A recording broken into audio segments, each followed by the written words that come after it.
Baik, untuk kelompok satu untuk dapat mempresentasikan hasil tugas kelompoknya, Kak. Mengingat waktu kita sudah hampir memasuki limit batas, dipersilakan, Kak. Baik, terima kasih Kak Agus kesempatannya untuk kelompok satu.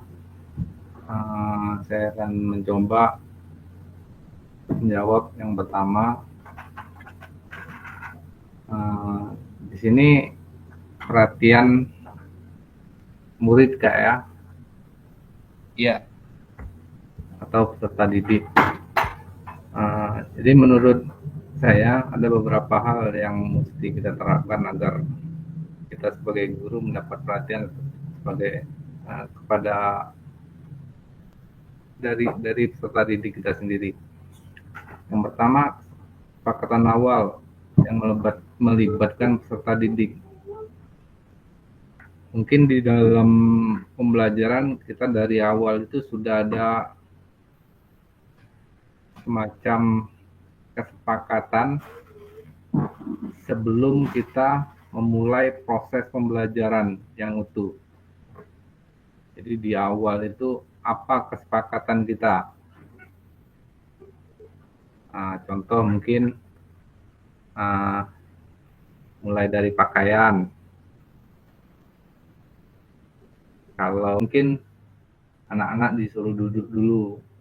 Karena kalau dari posisi berdiri kita menyampaikan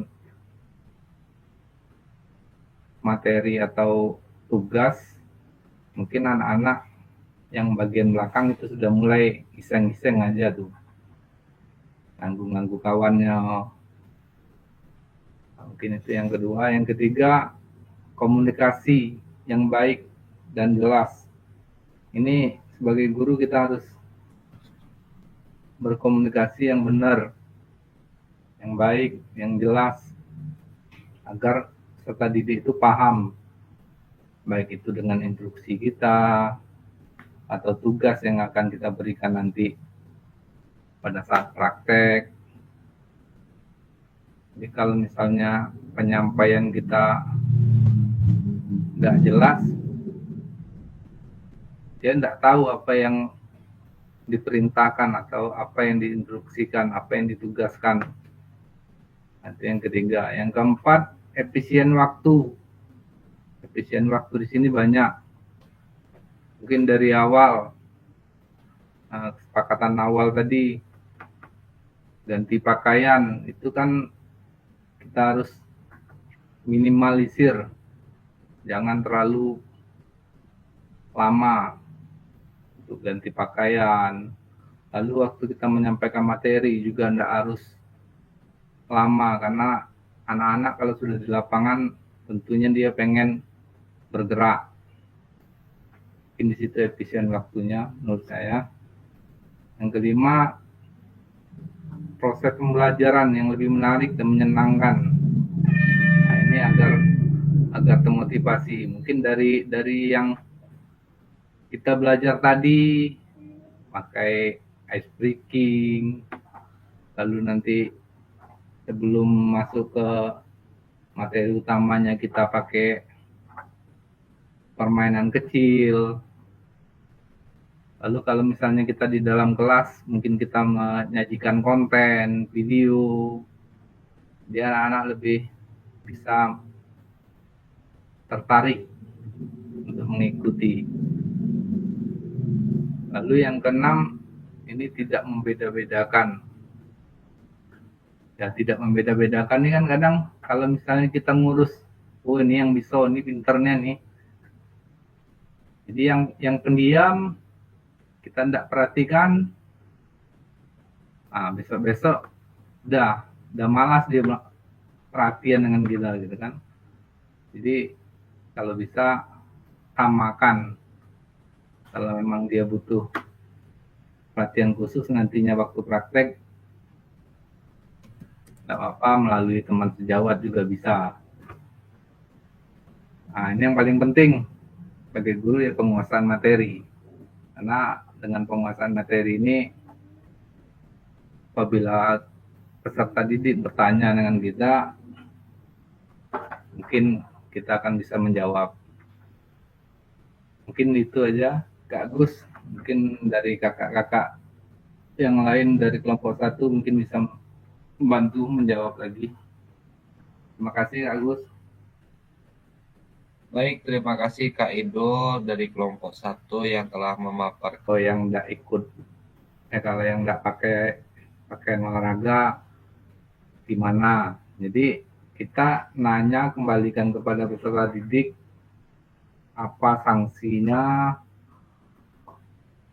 apa yang harus diperbuat kalau misalnya kita melanggar dari kesepakatan itu. Jadi kalau menurut saya yang pertama kesepakatan di awal yang melibatkan peserta didik. Jadi bukan dari kita aja yang kalau kamu udah bawa baju olahraga jangan ikut, jangan kayak gitu maksud saya gitu kan. Jadi memang dari peserta didiknya juga kita minta pendapat. Mungkin itu yang pertama. Yang kedua, pengelolaan kelas. Nah, kalau kita di dalam kelas mungkin mereka sudah ada bangku atau mejanya masing-masing, mungkin lebih mudah.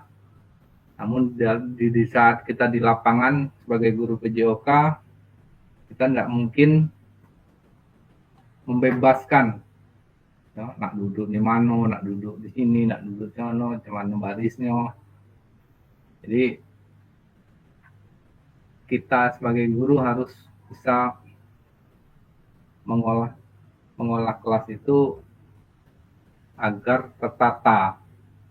Mungkin dibuat 3 bersab, duduk atau berdiri. Jadi ada saatnya kita menyampaikan, mungkin anak-anak disuruh duduk dulu. Karena kalau dari posisi berdiri kita menyampaikan materi atau tugas, mungkin anak-anak yang bagian belakang itu sudah mulai iseng-iseng aja tuh, nganggu-nganggu kawannya. Mungkin itu yang kedua. Yang ketiga, komunikasi yang baik dan jelas. Ini sebagai guru kita harus berkomunikasi yang benar, yang baik, yang jelas, agar peserta didik itu paham, baik itu dengan instruksi kita atau tugas yang akan kita berikan nanti pada saat praktek.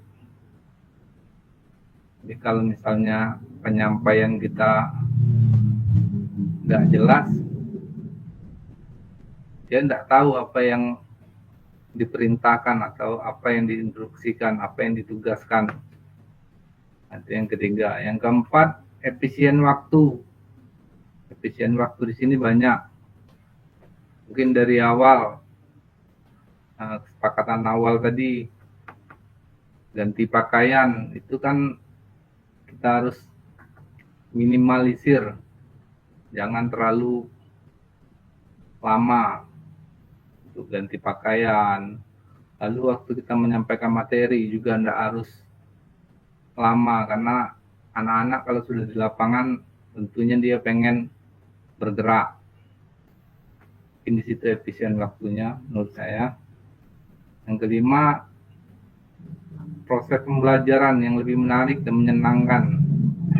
Nah, ini agar termotivasi. Mungkin dari yang kita belajar tadi, pakai ice breaking, lalu nanti sebelum masuk ke materi utamanya kita pakai permainan kecil. Lalu kalau misalnya kita di dalam kelas, mungkin kita menyajikan konten, video, jadi anak-anak lebih bisa tertarik untuk mengikuti. Lalu yang keenam, ini tidak membeda-bedakan. Ya, tidak membeda-bedakan ini kan kadang kalau misalnya kita ngurus oh ini yang bisa, ini pinternya nih. Jadi yang pendiam kita tidak perhatikan, besok-besok udah malas dia perhatian dengan kita gitu kan. Jadi kalau bisa samakan, kalau memang dia butuh perhatian khusus nantinya waktu praktek, nggak apa-apa melalui teman sejawat juga bisa. Nah ini yang paling penting sebagai guru ya, penguasaan materi. Karena dengan penguasaan materi ini, apabila peserta didik bertanya dengan kita, mungkin kita akan bisa menjawab. Mungkin itu aja Kak Agus. Mungkin dari kakak-kakak yang lain dari kelompok 1 mungkin bisa membantu menjawab lagi. Terima kasih Kak Agus. Baik, terima kasih Kak Ido dari kelompok 1 yang telah memaparkan hasil tugas diskusinya. Alhamdulillah sudah disampaikan oleh Kak Ido. Dari teman-teman lain, kelompok 2-3 ada penanggapan atau penguatan lebih terhadap materi yang disampaikan kelompok 1 berkaitan dengan untuk mendapatkan perhatian murid.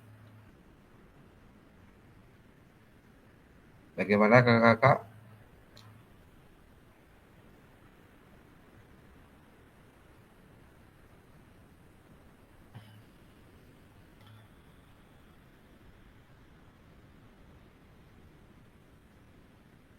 Untuk kelompok 1 ini sudah bagus sekali.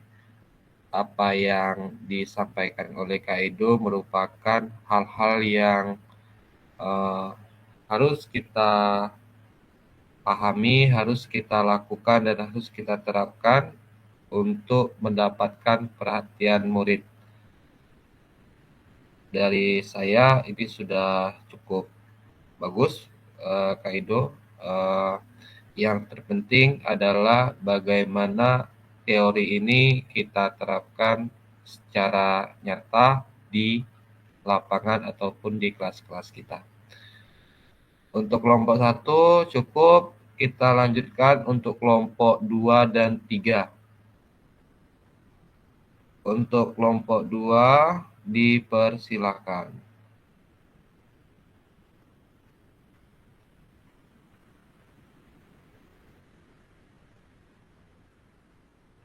Untuk kelompok 2 ada Kak Dea, Kak Yuda, Kak Indri, sama Kak Nur Asia. Dipersilakan untuk perwakilan kelompok mempresentasikan hasil dari... Maaf Kak Agus nih, kami lagi ngetik nih Kak Agus. Iya, enggak apa-apa Kak Indri, langsung Belum selesai. tanpa langsung juga enggak apa-apa Kak Indri. Aduh. Langsung ya. Langsung Kak. Tapi belum selesai nih. Atau kelompok 3 untuk maju duluan. Aja. Kelompok 3. Kelompok 3 ada Kak Dian, Kak Sukran, sama Kak Mita. Boleh Kak. Oke, baik.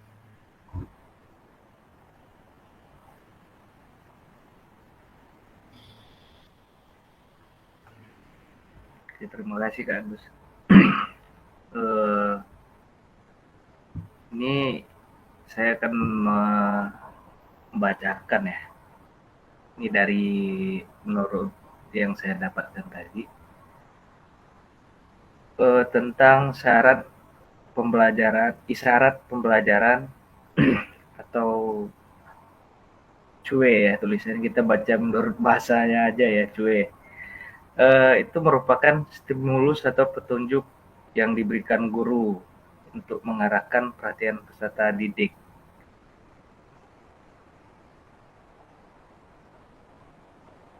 Ini dibacakan semua ya Kak Agus? Iya, dipresentasikan Kak. Oke, Ya, poin-poin pentingnya aja, Kak. apa yang paling penting ya? Oke. Isyarat pembelajaran itu merupakan petunjuk yang diberikan guru untuk peserta didik,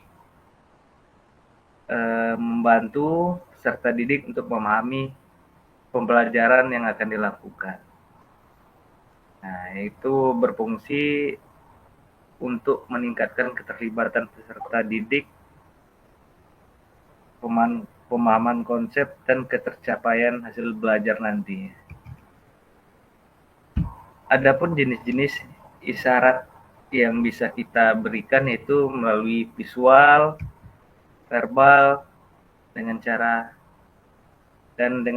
kinestetik.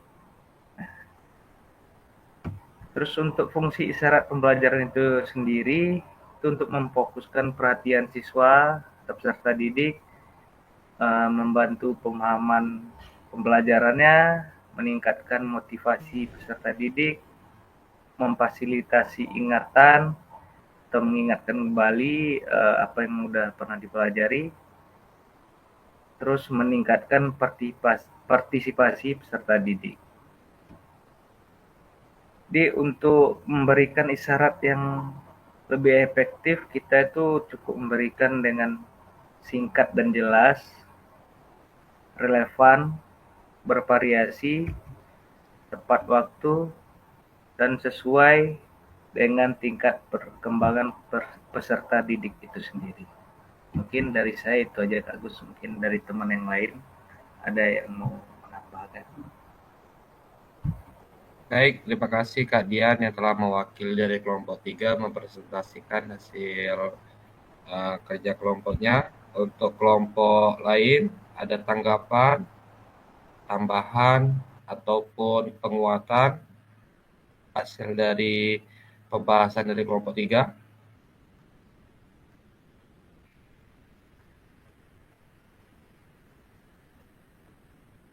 Oke, cukup ya kakak-kakak. Kita lanjut ke presentasi dari kelompok 2.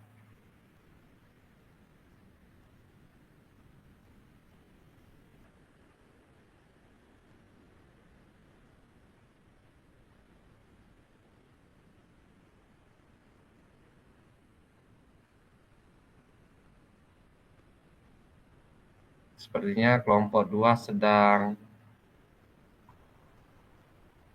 dalam tahap pengerjaan yang berkaitan dengan penahapan konten dan aspek organisasi dalam penugasan.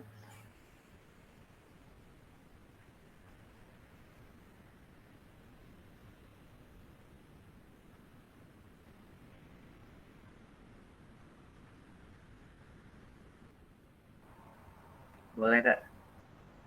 Oke, baik.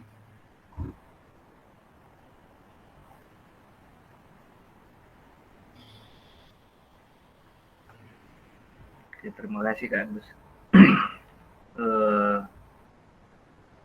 Ini saya akan membacakan ya. Ini dari menurut yang saya dapatkan tadi tentang syarat pembelajaran, isyarat pembelajaran atau CUE ya tulisannya, kita baca menurut bahasanya aja ya, CUE. Itu merupakan stimulus atau petunjuk yang diberikan guru untuk mengarahkan perhatian peserta didik.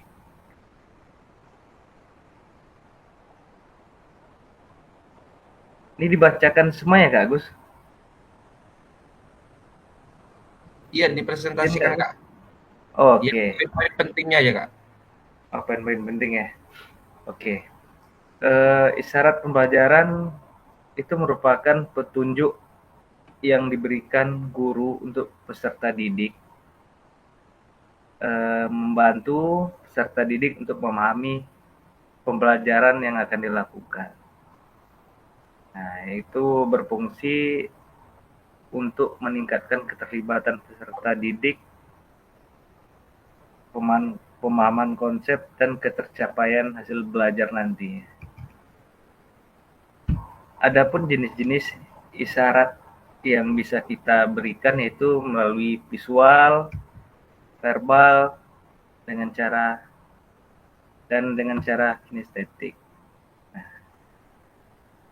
terus untuk fungsi isyarat pembelajaran itu sendiri itu untuk memfokuskan perhatian siswa atau peserta didik, membantu pemahaman pembelajarannya, meningkatkan motivasi peserta didik, memfasilitasi ingatan atau mengingatkan kembali apa yang sudah pernah dipelajari, terus meningkatkan partisipasi peserta didik.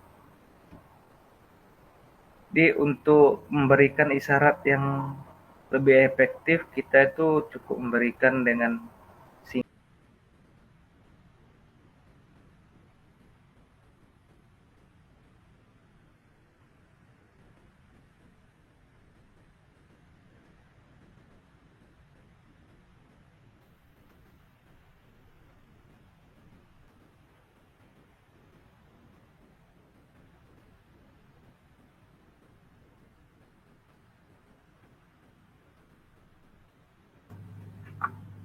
langsung disampaikan aja Kak, nggak usah diketik lagi.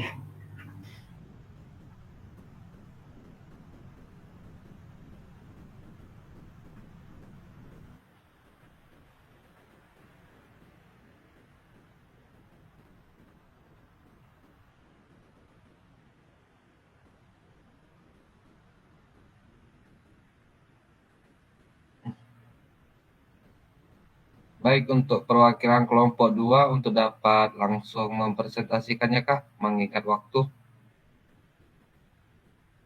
Nanti bisa ditambahkan di dalam rangkaian kata-kata saja Kak.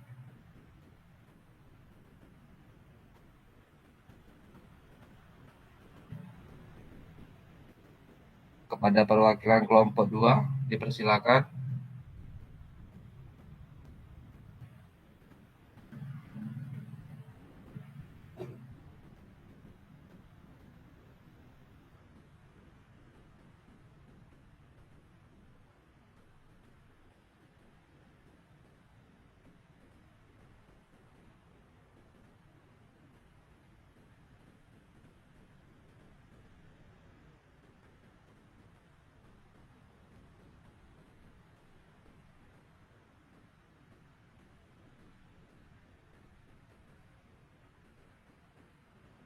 Dipersilakan Kak Yuda.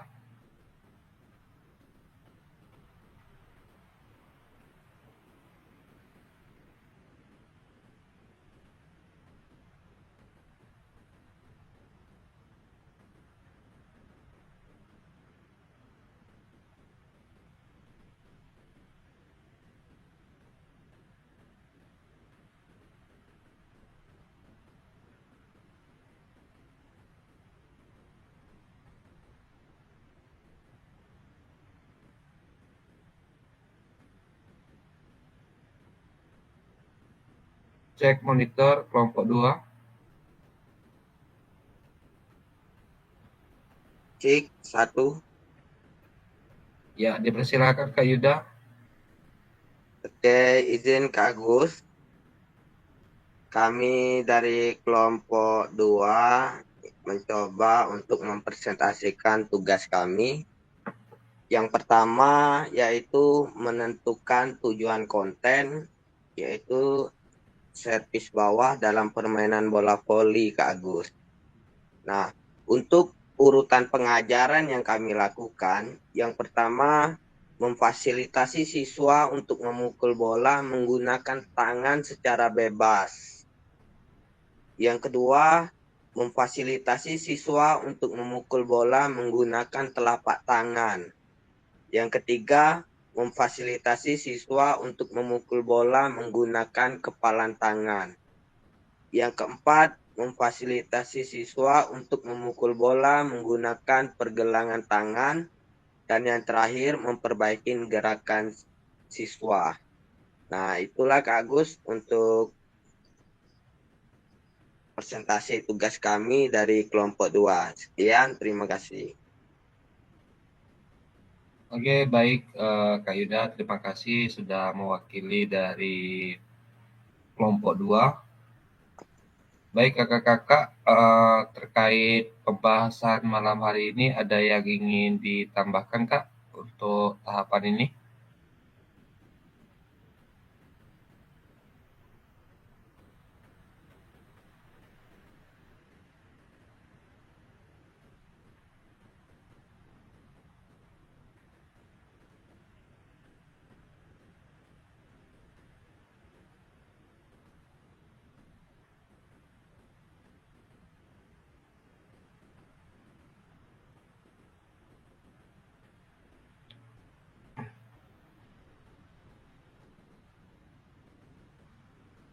Baik kakak-kakak semua, mengingat waktu kita sudah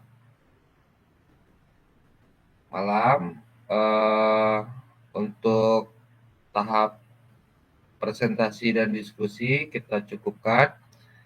Pesan kuncinya adalah kakak-kakak bahwa cara guru dalam mendapatkan perhatian peserta didik, mengembangkan konten, mengkomunikasikan isyarat dalam pembelajaran, berpengaruh dalam meningkatkan efektivitas pembelajaran.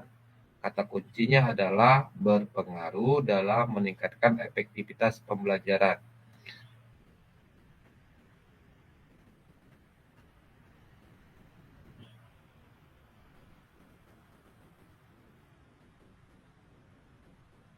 Nah, pada akhir sesi kita hari ini, diharapkan kakak-kakak dapat mengidentifikasi penyajian tugas gerak yang efektif. Yang kedua, memahami bagaimana pengembangan konten PJOK. Yang ketiga, membahas praktik baik dalam mengembangkan dan menjaga lingkungan pelajaran yang kondusif. Nah, adapun tahapan-tahapan konten ini kakak-kakak dapat kita simpulkan. Yang pertama itu adalah menentukan tujuan pembelajaran, lalu menyusun konten, baik itu relevasi, struktur, ataupun variasi yang digunakan, baik itu dalam media ajar buku, video, ataupun gaya belajar. Lalu mengorganisasikan penugasan yang jelas, baik itu kriteria penilaian maupun jadwal yang telah ditentukan.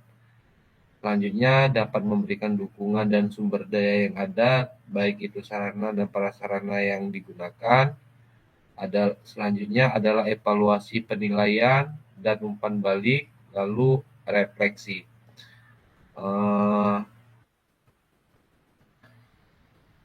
Cukup untuk pemaparan kita pada malam hari ini, kakak-kakak. Sebelum kita akhiri, kita tutup dengan berdoa.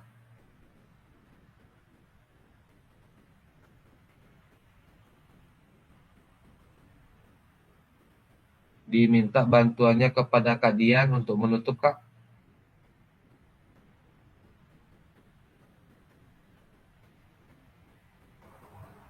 Oke, baik Agus.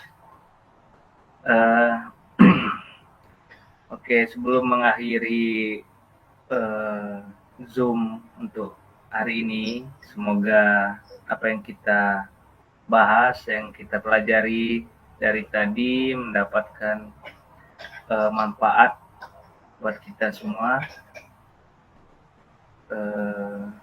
Dengan mengucapkan alhamdulillah, marilah kita berdoa menurut dan masing-masing untuk mengakhiri Zoom kita malam ini. Berdoa mulai.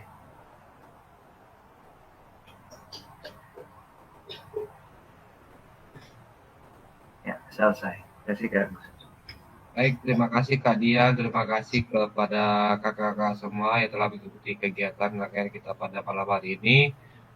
Saya akhiri, wabillahi taufiq wal hidayah. Wassalamualaikum warahmatullahi wabarakatuh. Waalaikumsalam warahmatullahi wabarakatuh. Waalaikumsalam warahmatullahi wabarakatuh.